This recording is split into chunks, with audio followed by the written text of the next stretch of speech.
A Passage to India, Part 2, The Caves.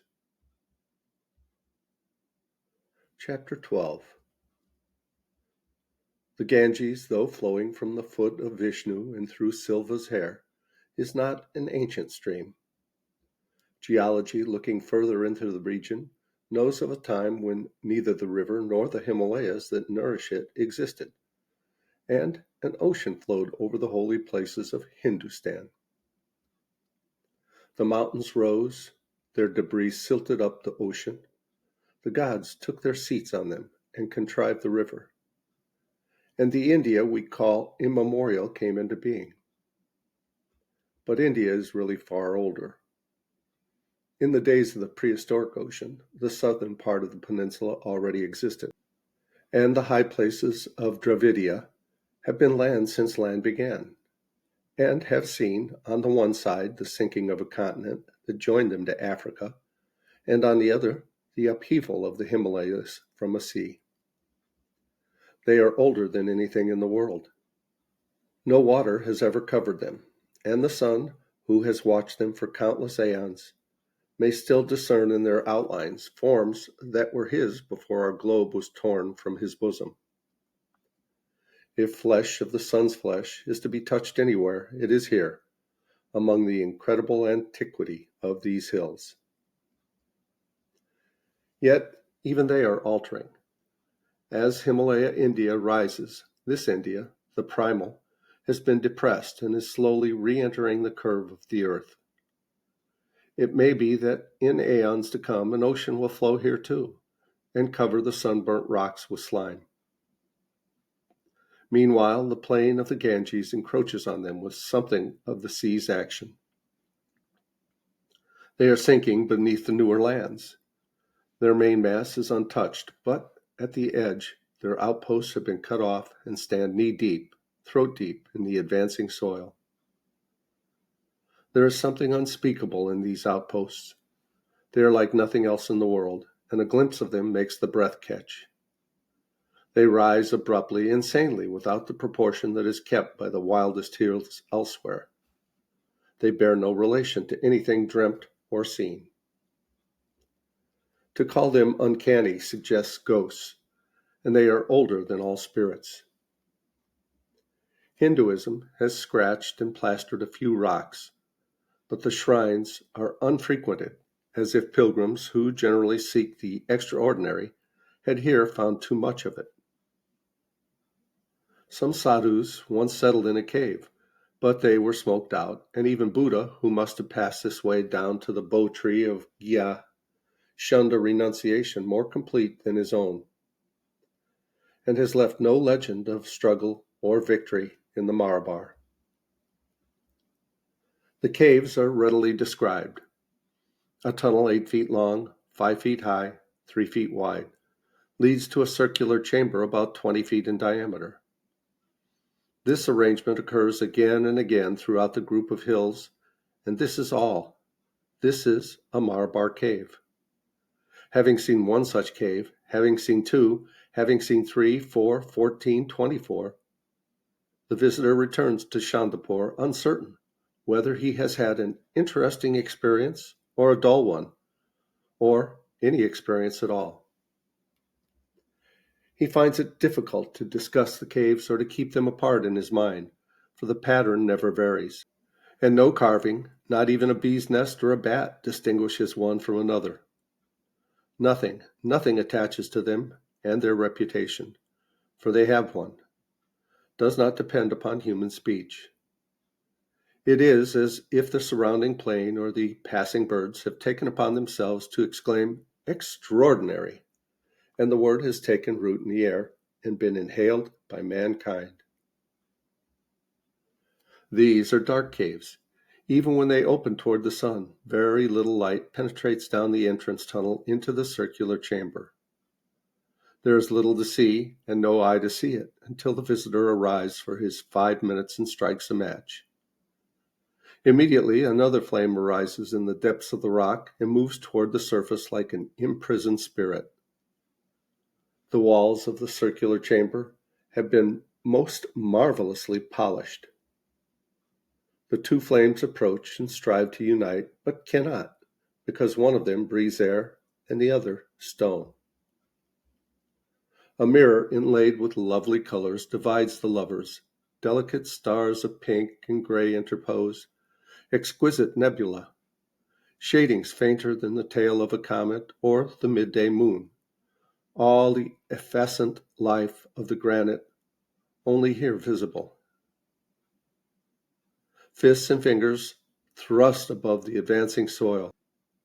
Here at last is their skin, finer than any covering acquired by the animals, smoother than windless water, more voluptuous than love.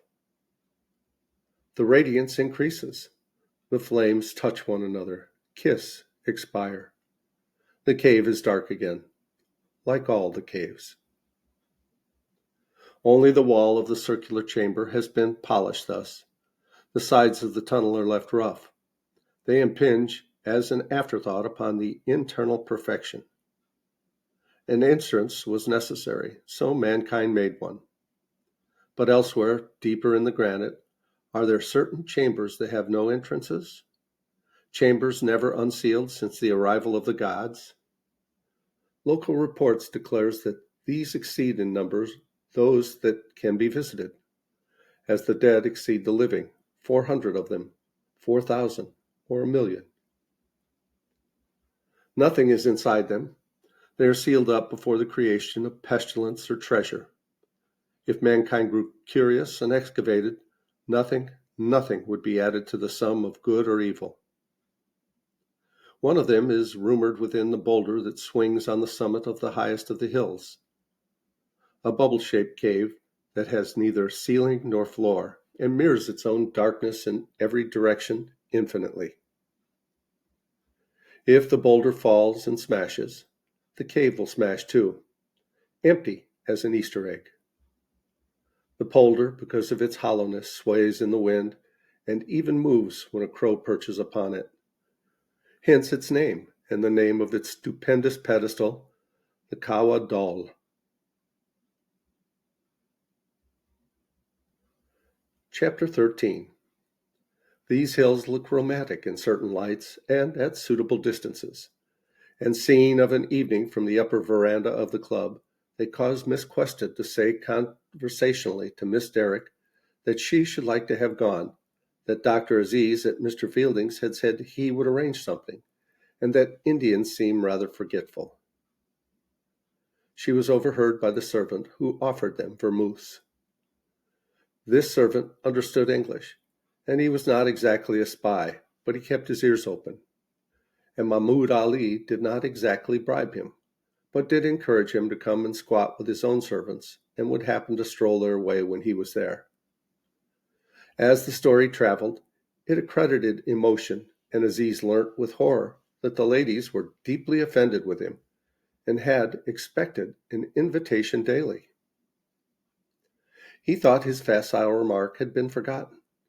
Endowed with two memories, a temporary and a permanent, he had hitherto relegated the caves to the former. Now he transferred them once for all and pushed the matter through. They were to be a stupendous replica of the tea party. He began by securing Fielding an old Godbowl. Then he commissioned Fielding to approach Mrs. Moore and Miss Quested when they were alone. By this device, Ronnie, their official protector, could be circumvented. Fielding didn't like the job much. He was busy. Caves bored him. He foresaw friction and expense, but he would not refuse the first favor his friend had asked from him, and did as required. The ladies accepted. It was a little inconvenient in the present press of their engagements. Still, they hoped to manage it after consulting Mr. Heaslop. Consulted, Ronnie raised no objections, provided Fielding undertook full responsibility for their comfort. He was not enthusiastic about the picnic, but then no more were the ladies. No one was enthusiastic, yet it took place. Aziz was terribly worried. It was not a long expedition. The train left Chandapur just before dawn. Another would bring them back for tiffin. But he was only a little official still, and feared to acquit himself dishonorably. He had to ask Major Calendar for half a day's leave and be refused because of his recent malingering. Despair. Renewed approach of Major Calendar through Fielding and contemptuous, snarling permission. He had to borrow cutlery from Mahmoud Ali without inviting him. Then there was the question of alcohol. Mr. Fielding and perhaps the ladies were drinkers, so must he provide whiskey sodas and ports? There was the problem of transportation from the wayside station of Marabar to the caves. There was the problem of Professor Godbowl and his food, and of Professor Godbowl and other people's food. Two problems, not one problem. The professor was not a very strict Hindu. He would take tea, fruit, soda water, and sweets, whoever cooked them, and vegetables and rice if cooked by a Brahmin. But not meat, not cakes, lest they contained eggs, and he would not allow anyone else to eat beef. A slice of beef upon a distant plate would wreck his happiness. Other people might eat mutton. They might eat ham. But over ham Aziz's own religion raised its voice. He did not fancy other people eating ham. Trouble after trouble encountered him because he had challenged the spirit of the Indian earth, which tries to keep men in compartments.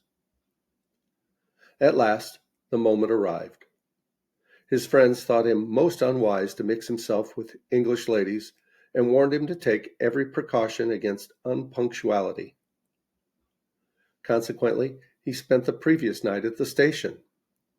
The servants were huddled on the platform, enjoined not to stray. He himself walked up and down with old Mohammed Latif, who was to act as major domo. He felt insecure and also unreal. A car drove up, and he hoped Fielding would get out of it to lend him solidity. But it contained Mrs. Moore, Miss Quested, and their Genoese servant. He rushed to meet them, suddenly happy. "But you've come after all. Oh, how very kind of you," he cried. "This is the happiest moment in all my life." And we'll pause here, and we'll continue in the next video. Please like, subscribe, leave a comment below. Thank you so much for watching. I love you guys. As Tigger says, ta-ta for now.